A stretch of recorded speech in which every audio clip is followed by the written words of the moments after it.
Hello, guys. Welcome to my channel, English with Basras. Sir. Those who have not yet subscribed to my channel, please subscribe and press the bell icon. Well, today I am going to teach you when to use who and when to use whom. Who and whom. Who andre yaru. Who is that person knocking the door?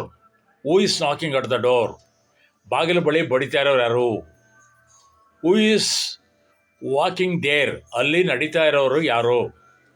Who is your father, ನಿಮ್ಮ ತಂದೆ ಯಾರು?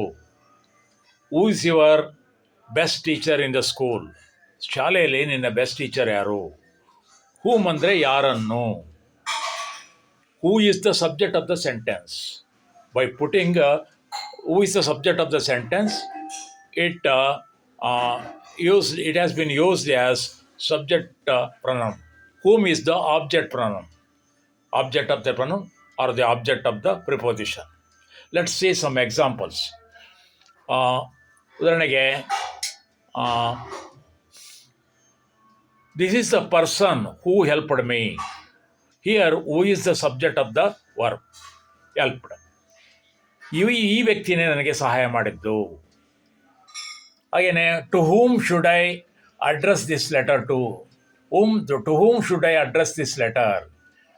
ಯಾರಿಗೆ ಈ address ಬರೀಲಿ? To whom. Here whom is the object of to. Whom did you see at the party? ಪಾರ್ಟಿಲಿ ನೀನು ಯಾರನ್ನು ನೋಡಿದೆ?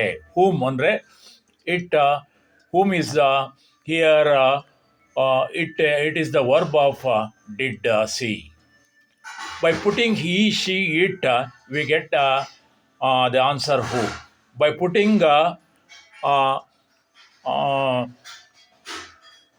him, her, they, we get the answer whom.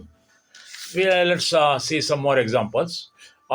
Who ate the last cookie? ಆ ಲಾಸ್ಟ್ ಕುಕಿಯನ್ನು ತಿಂದವರು ಯಾರು?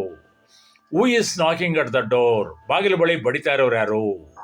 Whom did you see at the park? ಪಾರ್ಕಲ್ಲಿ ನೀನು ನೋಡಿದ ವ್ಯಕ್ತಿ ಯಾರು? ಯಾರನ್ನ ನೀನು ಪಾರ್ಕಲ್ಲಿ ನೋಡಿದೆ?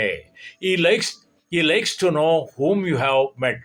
ನೀನು ಯಾರನ್ನ ಭೇಟಿಯಾದನನ್ನು ಅವನು ತಿಳ್ಕೊಳ್ಬೇಕಂತೆ. Who is at the door? ಬಾಗಿಲು ಬಳಿ ಇರೋರು ಯಾರು? Whom did you see? ಯಾರನ್ನ ನೋಡಿದೆ ನೀನು? ನೋಡಿದ್ರಲ್ಲ ಸ್ನೇಹಿತರೆ, ಹೀಗೆ ಹೂ ಮತ್ತು ಹೂಮನ್ನು ಬಳಸೋದನ್ನು ನಾವು ಕಲ್ತ್ಕೊಂಡು, ನಿಮಗೆ ಈ ವಿಡಿಯೋ ಇಷ್ಟ ಆದರೆ ದಯವಿಟ್ಟು ಲೈಕ್ ಮಾಡಿ, ಶೇರ್ ಮಾಡಿ ಮತ್ತು ಮರೆಯದೆ ಸಬ್ಸ್ಕ್ರೈಬ್ ಆಗಿ.